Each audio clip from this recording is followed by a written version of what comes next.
guys. How we doing today?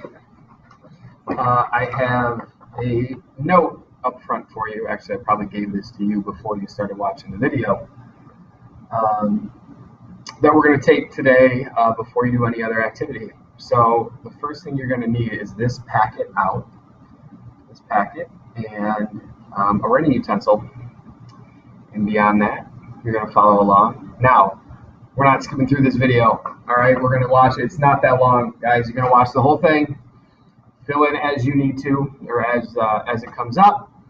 Let me know if you have questions. You raise your hand, of course, and as always, you can pause me at any time. So let's start rolling on this. Physical versus chemical properties and changes. Okay. You see how that looks. Hold on, guys. Let me try. Let's see. Is that any better? I think I brought it a little bit. Let me try farther away and then closer. Hold on. I think that looks a little bit better. Yeah. Okay. Yeah, it looks better. All substances have properties that are physical.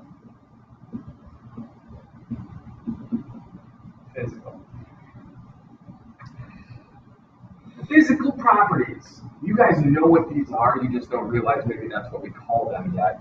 But physical properties are things that can be observed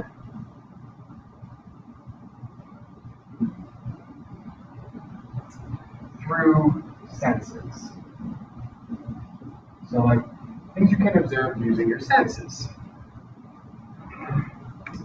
These properties may change the phase of a substance, but will never, all in caps if you like because it's important, will never change the structure of the substance. So let's think about this for a minute. Okay, a physical property of a substance is anything that can change the phase of it or even the shape of it, but is not going to change what the substance is. Let's give you some examples and then we can maybe understand this a little bit better. Okay? Some physical properties, some examples of physical properties are hardness, color, flexibility,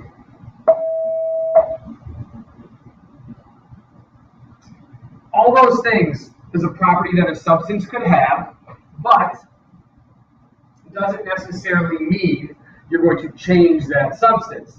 So, like think about like flexibility for a minute, or elasticity. All right, I had this rubber eraser in my hand right now, and you can't see it super well because it's tiny, but I'm bending it, okay, and stretching it. It has the property of being flexible, of being what we'd probably call elastic, right? But no matter what, I'm not changing the substance, okay? Let's also think about,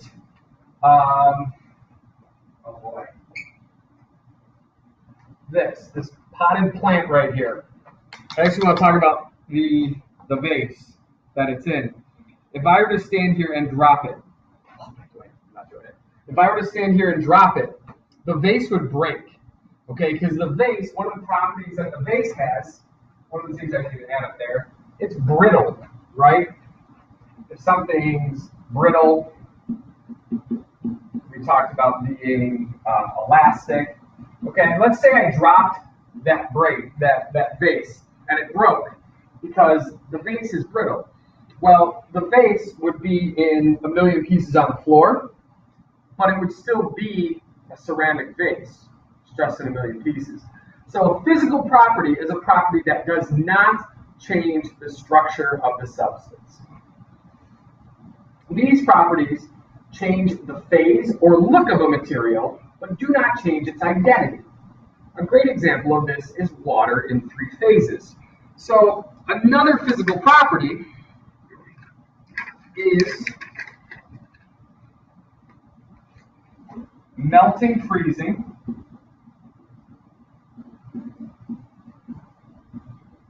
and condensing / vaporizing. Vaporizing. Maybe spelled that wrong, Logan. I'm sure you'll tell me if I did. Those are other physical properties. So they would change the phase of a material, but they're not changing what the material structurally is. So like think about water in all three phases. If you have ice and you heat it up to its melting point, it becomes water, but it's still H2O. We're not changing its structure. We're not changing it molecularly. It's still water. It's still H2O. Even if you had, go back to this rubber eraser, and you melt this down at an incredibly high temperature, you were to melt this rubber eraser down. If it's liquid sitting here as a liquid eraser, it's still rubber. It's still the same substance. It's just in a different phase. Physical properties change the phase, change the appearance, but do not change the structure of the object. So going right along with that, a physical change does not change the structure of a substance, the structure of a substance. Examples of physical changes are going to be anything that you would do to change the appearance, phase of an object that does not change what it really is. So take a look down here in this picture, this slow motion picture of this wine glass breaking, okay? It's a whole wine glass right here. At the end here, it's broken into a million pieces. It's still glass. So the breaking of this, so the first example we use is breaking glass. Breaking glass. That's a physical change. You broke it, it looks different, but it's still glass. Another example would be melting a metal. If you have like copper and you melt it down and make it liquid copper, it's still copper. You've changed it, but it's still copper. Other physical examples, and if you think of one on your own and want to write it in. Just Cole's got a little video going on. Want to stop in and say hey? Yeah. Guest appearance, special guest. Examples of physical changes. Hey! Melting a metal, breaking glass. Yeah. I like that. Doesn't change the structure of a substance. Okay. What else we got? Anytime, let's say you were to just take a piece of paper and cut it or rip it. Cutting paper, change the shape, change the size, we don't change the substance. Very nice. I don't think you need two more when we got it. Enjoy your lesson, Logan, Nick, Rondell, Ian. Thanks for the shout out. That's it. Okay. How was your meeting? Fantastic. Awesome. I'll pop down a little bit. Okay. All right. So I think we understand the idea behind a physical change and a physical property.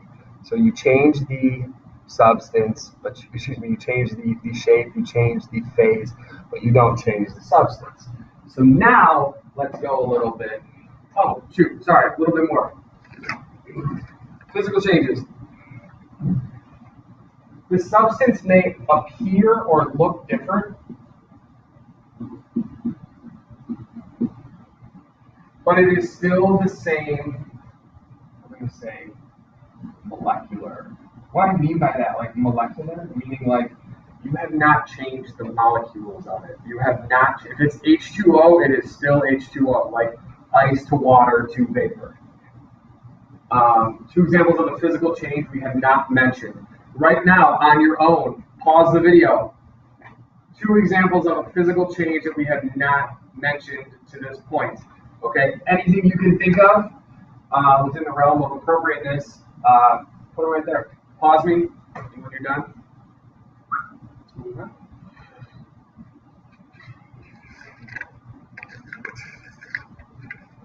Okay. Chemical properties. I bet you guys are smart enough. We're going to you're able to figure out pretty quickly what a chemical property is based on what a physical property is. If a physical property does not change what a substance actually is, a chemical property does. Characteristic of matter that can only be observed when one substance changes into a different substance. So we got to think about, like, what does that really mean? Here's what it means, okay? It's something that happens to an object and you can't get the original object back. And like that might sound like, well, a lot of things, but the reality of it is not true. Just think about this. Think about this. If I had taken this vase and I had dropped it, it shatters into a million pieces. Can I get that vase back? If I really wanted to, there's a couple things I could do. I could melt down the ceramic, I could put it back in a mold, and I could literally make the same vase because I did not change anything. It's still ceramic. Okay, it was just a physical change. Okay, I could also, and you think about like a piece of steel. Maybe a piece of steel got bent during construction. Can you get that piece of steel back? You could. It would be a pain. You'd have to, again, melt it down, change its form, change its phase, put it back in its mold, make it another straight, piece of steel. So a chemical change is the opposite. A chemical change is when you perform a change in something or something changes and we cannot go back to the original. So some examples of properties that cause this. The most common example is this. Flammability, which you guys probably know what it means, but the ability to burn. Okay, if something is flammable, that's a chemical property. So think about like this. If you have a log, okay, you have a piece of a log, you set it on fire, and you turn it into ash. You turn it into pieces of ash. Are you ever able to get it to go back to that piece of wood? You are not. Okay, that was a chemical change produced by a chemical property. So you're not able to do that. Other examples would be when we cook or bake. That might sound strange, but think about this. If you took all the ingredients for a cake, you took the egg, the flour, the batter, you mix them up into a bowl, you put that bowl in the oven, and you bake it. Once that cake comes out of the oven, and I'm talking like before you were frosted or before anything like that, when it's just like sitting in the pan like the cake, once that comes out of the oven, you cannot then get the egg and the flour and the batter back out of the cake. Like it's gone. It doesn't exist anymore. It has turned into another substance. Okay, so that is an example of a chemical property and a chemical change. Other than that, really common chemical properties might be reaction with gas or reaction with any other really. I'm trying to think of a good way to say this for you. I know how I can show you. Watch this. Hold tight. Hold tight. Hold tight.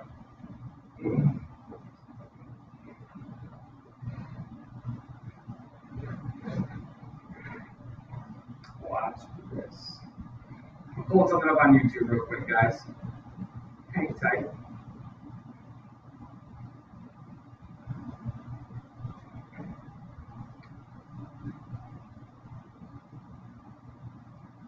Yeah.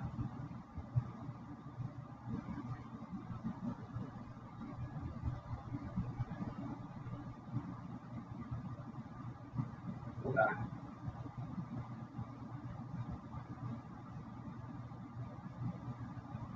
Okay. This is called elephant toothpaste. And you've probably seen it. So what this is, I actually don't know the two substances off the top of my head. I don't know. It's two different chemicals, and they keep one in like a large test tube. They add the other one in. Watch what happens.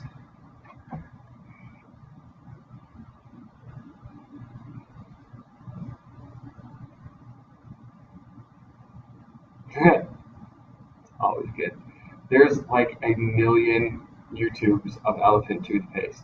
And to answer your question that I get asked every year, we cannot do this. And I'm sorry, we don't have the materials to do it, but we also. Elephant toothpaste.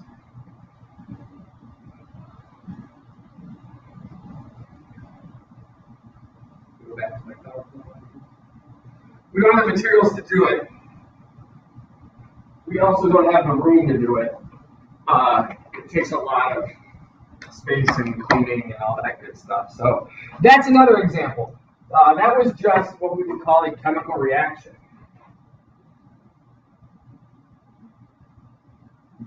So the main thing I want us to get here to make difference is when you use a chemical property or perform a chemical change, you are physically changing the substance into another substance. Chemical change. Matter undergoes, next page now, guys.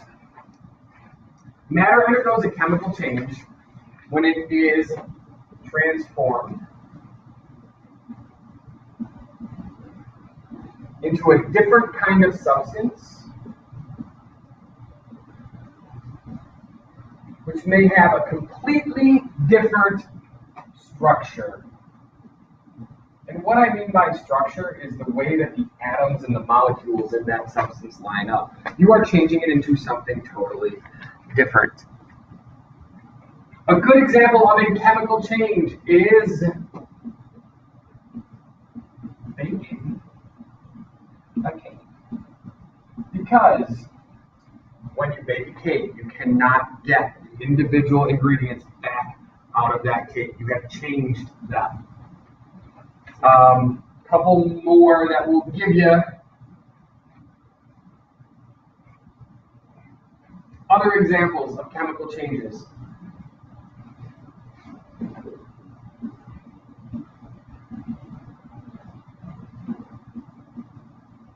Sometimes you'll see people at this time of year, especially if they live in an area with a lot of land, they burn their leaves. Like they get all their leaves together and they burn them instead of putting them out at the curb. That's an example of a chemical change because once you burn those leaves, you can't get them back into back to their original state. We said cooking. Let's say cooking chicken. All right. Think about it. If you've ever cooked anything or seen anything cooked on a grill, you take raw chicken, put it on the grill.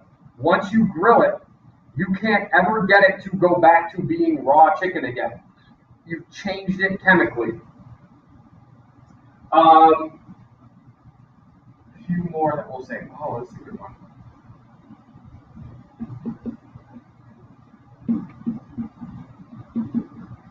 If you've ever put dye in your hair, and I'm not talking about like the spray can stuff that you might use for Halloween, that's just like food coloring. If you've ever put like physical dye in your hair, maybe your family members, your mother has, somebody, my mom used to, okay, they like change or dye the color of their hair. When you do that, you're actually physically changing the structure of the molecules in your hair. You're making it a different color. And you might say, well, you could just dye it back, but you have to perform another chemical change to get it to go back. And actually, that's when you dye it back, it's just another chemical changing in the hair. So dyeing your hair is actually a chemical change. Or like bleaching your hair is a chemical change. Some people used to, like when I was in high school 100 years ago, used to bleach their hair. Like that was a thing. It used to be like stark white. And so that's actually a chemical change too, because you cannot get it to go back to where it was. You could dye it back, but you have to do another chemical change to do that. Last slide, guys. Once a material has undergone a chemical change,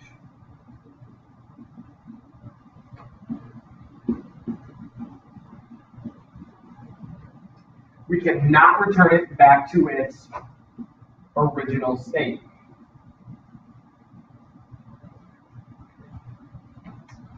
some signs that a chemical change has taken place. So like, if you're not sure, like, man, did the chemical change take place or not? Some signs that a chemical change has taken place would be smell or odor. Sometimes when things will undergo a chemical change, like a chemical reaction takes place, things burn, something of that nature, you actually are left with an odor or a smell.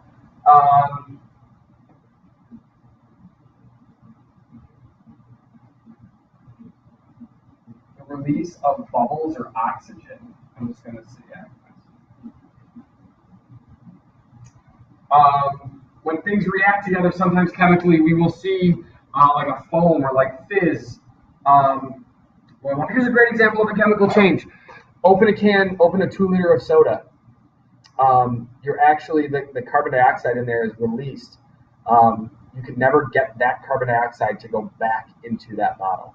You can put more in, like you could take another, and insert more carbon dioxide in there, but you can't get the carbon dioxide that you released out into or back into that bottle. That's a chemical change.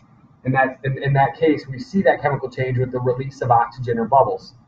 You guys get this. I don't think this is that hard. Here's what I need from you now. Finish the note, and I gotta see that the note is finished. So